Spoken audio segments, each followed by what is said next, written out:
اعوذ باللہ من الشیطان الرجیم بسم اللہ الرحمن الرحیم۔ وقالت الیہود، اور کہتے ہیں یہودی، لیست النصارى، نہیں ہے عیسائی، علی شیء، کسی مذہب پر۔ وقالت النصارى، اور کہتے ہیں عیسائی، لیست الیہود، نہیں ہے یہودی، علی شیء، کسی مذہب پر۔ وہم، اور وہ، یتلون الکتاب، پڑھتے ہیں کتاب۔ کذالک، اسی طرح، قال الذین، کہا ان لوگوں نے، لا یعلمون، نہیں وہ جانتے، مثل قولہم، ان جیسی بات۔ فاللہ، پس اللہ تعالیٰ، یحکم، فیصلہ فرمائیں گے، بینہم، ان کے درمیان، یوم القیامۃ، قیامت کے دن، فیما، اس میں، کانوا، جو تھے، فیہ، اس میں، یختلفون، اختلاف کرتے۔ ومن اظلم، اور کون زیادہ ظالم ہے، ممن، اس شخص سے، منع، جس نے روکا، مساجد اللہ، اللہ تعالیٰ کی مسجدوں سے، ان یذکر، یہ کہ ذکر کیا جائے، فیہا، ان مسجدوں میں، اسمہ، اس کے نام کا، وسعی، اور کوشش کی، فی خرابہا، اس میں خرابی ڈالنے کی، اولئک، وہی لوگ ہیں، ما کان، نہیں ہے، لہم، ان کے لیے، ان یدخلوہا، یہ کہ وہ داخل ہوں اس میں، الا، مگر، خائفین، ڈرتے ہوئے، لہم، ان کے لیے، فی الدنیا، دنیا میں، خزی، رسوائی ہے، ولہم، اور ان کے لیے، فی الآخرۃ، آخرت میں، عذاب ہے، عظیم، بڑا۔ وللہ، اور اللہ تعالیٰ ہی کے لیے، مشرق، مشرق ہے، والمغرب، اور مغرب ہے۔ فَأَيْنَمَا، پس جس طرف، تولوا، تم رخ کرو گے، فثمّ، پس اسی طرف، وجہ اللہ، رخ ہے اللہ تعالیٰ کا۔ ان اللہ، بے شک اللہ تعالیٰ، واسع، وسعت والے، علیم، جاننے والے ہیں۔ وقالوا، اور وہ کہتے ہیں، اتخذ اللہ، بنا رکھی ہے اللہ تعالیٰ نے، ولدا، اولاد، سبحانہ، وہ پاک ہے اس سے، بلکہ لہو، اسی کے لیے ہے، ما فی السماوات، جو کچھ آسمانوں میں ہے، والارض، اور زمین میں، کل، سب کا سب، لہو، اسی کے لیے، قانتون، فرمانبردار ہے۔ بدیع السماوات، نئے سرے سے پیدا کرنے والا ہے آسمانوں کو، والارض، اور زمین کو، واذا، اور جب، قضا، وہ ارادہ کرتا ہے، امرا، کسی کام کا، فانما، پس بے شک، یقول، وہ کہتا ہے، لہو، اس کو، کن، تو ہو جا، فیکن، پس وہ ہو جاتا ہے۔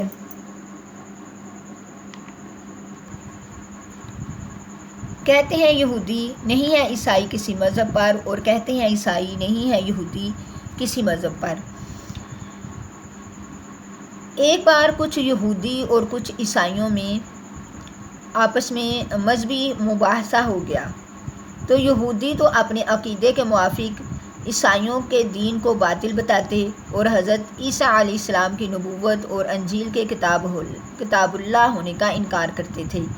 مگر عیسائی بھی ضد میں آ کر دین یہود کو بے اصل اور باطل کہنے لگے، اور حضرت موسیٰ علیہ السلام کی رسالت اور توراۃ کے کتاب اللہ ہونے کا انکار کرنے لگے۔ اللہ تعالیٰ نے اس قصے کو نقل فرما کر بطور تردید فرمایا کہ یہودی کہتے ہیں کہ عیسائیوں کا کوئی مذہب نہیں، اور عیسائی کہتے ہیں کہ یہودیوں کا کوئی مذہب نہیں، کہ وہ کسی بنیاد پر نہیں ہے، حالانکہ یہ سراسر غلط ہے۔ اللہ تعالیٰ فرما رہے ہیں، حالانکہ وہ پڑھتے ہیں کتاب، وہ کتاب پڑھتے ہیں، اور ان کا یہ کہنا غلط ہے۔ یہ دونوں فریقوں کے پاس، دونوں فریق کے جو لوگ ہیں، آسمانی کتابیں پڑھتے پڑھاتے ہیں، یعنی یہودی توراۃ کو اور عیسائی انجیل کو پڑھتے ہیں اور دیکھتے ہیں، اور دونوں کتابوں میں دونوں رسولوں اور دونوں کتابوں کی تصدیق موجود ہے، جو کہ دونوں مذہبوں کی اصل بنیاد ہے۔ اہل کتاب تو ایسے دعوے کرتے ہی تھے، یعنی عیسائی اور یہودی تو ایک دوسرے کو غلط کہتے ہی تھے۔ کذالک قال الذین، اور کہا ان لوگوں نے جو نہیں جانتے تھے، مثل قولہم، ان جیسی بات۔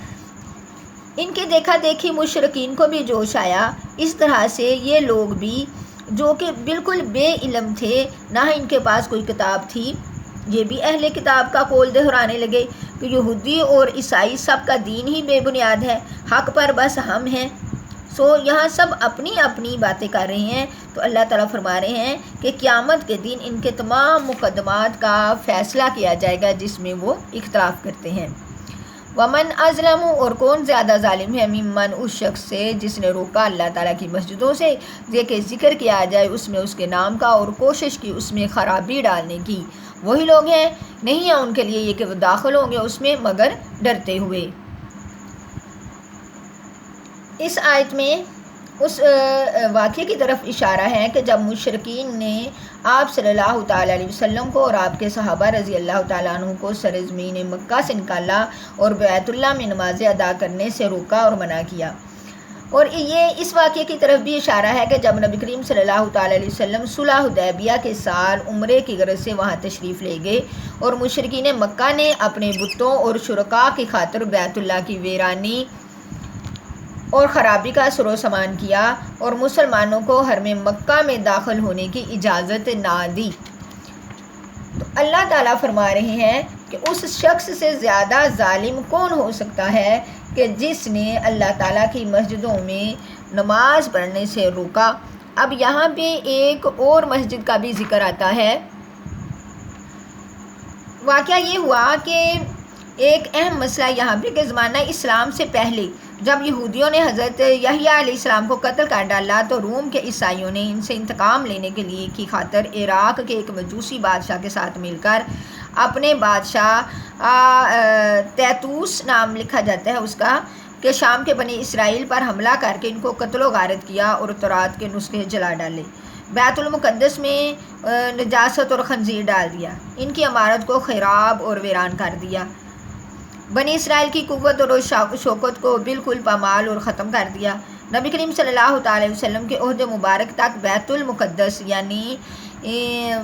مسجد اقصی اس طرح ویران پڑی رہی۔ حضرت عمر فاروق اعظم رضی اللہ تعالیٰ عنہ کے دور میں جب شام اور عراق فتح ہوئے تو آپ کے حکم سے بیت المقدس کی تعمیر کروائی گئی، زمانہ نئے سرے سے کچھ اس کو صاف کیا گیا، اور پھر زمانہ دراز تک پورا ملک شام اور بیت المقدس مسلمانوں کے قبضے میں رہا۔ پھر ایک عرصے کے بعد بیت المقدس مسلمانوں کے قبضے سے نکل گیا اور تقریباً 100 سال تک یورپ کے عیسائیوں کے قبضے میں رہا۔ تاہم 6 صدی ہجری میں حضرت سلطان صلاح الدین ایوبی رحمہ اللہ نے پھر اس کو فتح کر دیا۔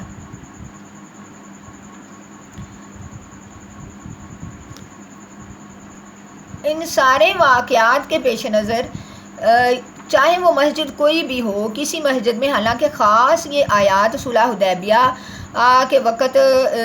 جو آپ صلی اللہ تعالی وسلم کو اور ان کے صحابہ کو عمرہ کرنے سے روکا گیا تھا، یہ اس کی وقت نازل ہوئی، لیکن یہ ہر مسجد کو اس کا حکم شامل ہے کہ کوئی بھی اس مسجد سے کسی کو روکے تو وہ اس سے زیادہ ظالم کوئی اور شخص نہیں ہو سکتا۔ اور لیکن یہ 3 مساجد ایسی ہیں کہ ویسے تو تمام مساجد ادب کے لحاظ سے برابر ہیں، لیکن 3 مساجد، ایک بیت المقدس یعنی مسجد اقصی، دوسری مسجد حرام اور تیسری مسجد نبوی، ان کی بے حرمتی ظلم عظیم ہے، ان کی بے حرمتی ظلم عظیم ہے۔ اس طرح دوسری مساجد کا بھی یہی حکم ہے، لیکن ان 3 مساجد کا ادب اور 3 مساجد کی بزرگی اور عظمت تمام مساجد سے زیادہ ہے، جیسے کہ مسجد حرام میں ایک نماز کا ثواب 1,00,000 نمازوں کے برابر ہے، اور مسجد نبوی اور بیت المقدس میں 50,000 نمازوں کے برابر ثواب ملتا ہے۔ آگے اللہ تعالیٰ فرما رہے ہیں کہ جو ایسا کرے گا، جو اس میں اللہ کے نام لینے سے روکے گا یا اس میں خرابی ڈالے گا، تو وہ لوگ اس میں نہیں داخل ہو سکیں گے مگر خائفین، ڈرتے ہوئے۔ یہ الفاظ جو تھے کہ نہیں وہ داخل ہوں گے اس میں مگر ڈرتے ہوئے، یہ الفاظ خبر کے تھے کہ ایک طرح کی اللہ تعالیٰ نے مسلمانوں کو غلبے کی جو ہے خوشخبری دی کہ تم ان مشرکین کو اس میں صلح اور جزیے کے بغیر نہ رہنے دینا۔ لہذا جب 8 ہجری میں مکہ فتح ہوا تو نبی کریم صلی اللہ علیہ وسلم نے اعلان فرما دیا کہ آئندہ سال کعبہ میں کسی مشرک کو حج کرنے کی اور ننگے طواف کرنے کی اجازت نہیں ہوگی۔ اس طرح ہی اللہ تعالیٰ نے جو مسلمانوں کو یہاں پہ ایک خبر دی تھی وہ 8 ہجری میں فتح مکہ کے موقع پر جو ہے وہ پوری ہوئی. ان لوگوں کے لیے دنیا میں رسوائی ہے اور ان کے لیے دنیا میں رسوائی کے جزیے کے تو ادا کریں گے یا اس کو چھوڑ کے جائیں گے، اور ان کے لیے آخرت میں عذاب ہے بڑا. آگے ہے وَلِلَّهِ الْمَشْرِقُ وَالْمَغْرِبُ، اللہ ہی کے لیے مشرق اور مغرب ہے. فَإِنَّمَا تَوَلُّوا فَثَمَّ وَجْهُ اللَّهِ، پس جس طرف بھی تم رخ کرو پس اسی طرف رخ ہے اللہ تعالیٰ کا، بے شک اللہ تعالیٰ وسعت والے جاننے والے ہیں. تحویل کعبہ کے بعد یہ آیت جو تھی، اس آیت کا شان نزول یہ بیان کیا جاتا ہے کہ مسافر اور سوار کو قبلے کا رخ معلوم کرنا چونکہ مشکل ہوتا ہے. جب انسان سفر میں ہو، سواری پہ ہو، تو اس کو قبلے کا رخ جو ہے وہ جاننا مشکل ہوتا ہے. تو اس کے لیے حکم ہے کہ جس وقت جس طرف بھی رخ کر کے عبادت کرو گے وہ قبول ہوگی، لیکن خلوص شرط ہے، چونکہ اللہ ہر سمت ہر جگہ پر ہے. چنانچہ مسئلہ یہ ہے کہ اگر نماز کے لیے قبلے کا صحیح رخ معلوم نہ ہو سکے تو جس طرف دل گواہی دے اس طرف رخ کر کے نماز ادا کر لو تو نماز ہو جائے گی. نماز مکمل کرو، نماز ہو جائے گی. فَثَمَّ وَجْهُ اللَّهِ، پر جس طرف تم رخ کرو گے اسی طرف رخ ہے اللہ تعالیٰ کا. آگے اللہ تعالیٰ فرما رہے ہیں وَقَالُوا اتَّخَذَ اللَّهُ وَلَدًا، وہ کہتے ہیں کہ بنا رکھی ہے اللہ تعالیٰ نے اولاد. سبحانہ، وہ تو پاک ہے اس سے، بلکہ اسی کے لیے ہے جو آسمانوں میں ہے اور زمین میں ہے، سب کا سب اس کے لیے فرما بردار ہے. جس طرح کے یہودی وہ کہتے ہیں کہ حضرت عزیر علیہ السلام اللہ تعالیٰ کے بیٹے ہیں، اور عیسائی کہتے کہ نعوذ باللہ حضرت عیسیٰ علیہ السلام اللہ تعالیٰ کے بیٹے ہیں. اس طرح یہودیوں نے فرشتوں کو اللہ تعالیٰ کی نعوذ باللہ بیٹیاں بنا دیا. تو اللہ تعالیٰ فرما رہے ہیں سبحانہ، وہ اس سے پاک ہے، بلکہ سارے کی ساری ہر چیز جو آسمان میں ہے یا زمین میں ہے سب کا سب اللہ تعالیٰ کے لیے ہی فرما بردار ہے. وہ نئے سرے سے پیدا کرنے والا ہے آسمان کو اور زمین کو، یعنی اللہ نے ہی آسمان اور زمین کو بنایا ہے، اس سے پہلے کسی نے نہیں بنایا. اور جب اللہ تعالیٰ قضا ارادہ کرتے ہیں امراً کسی کام کا، بس اللہ کے لیے کوئی کام کرنا مشکل ہی نہیں. اللہ صرف کیا فرماتے ہیں، کن تو ہو جا. اللہ تعالیٰ اس کام کو کہتے ہیں کن، بس اللہ تعالیٰ کن فرماتے ہیں فیکون، پس وہ کام ہو جاتا ہے. جو اللہ زمین آسمان یعنی جو بھی اللہ نے کام کرنا ہے، کوئی چیز بنانی ہے، اللہ صرف کن کہتے ہیں، اور اللہ کی کلمہ کن ایسا ہے کہ فیکون، پس وہ کام ہو جاتا ہے. اللہ تعالیٰ ہمیں توکل ایسا دے، ایسا اللہ تعالیٰ ہمارے دلوں میں توکل ڈالے کہ ہم اس کن فیکون کہ اللہ جس کام کا کن کا ارادہ کہتے ہیں وہی کام ہوتا ہے. اللہ تعالیٰ ہمارے دلوں میں اس کن کے توکل کو مضبوط فرمائے. السلام علیکم ورحمۃ اللہ وبرکاتہ.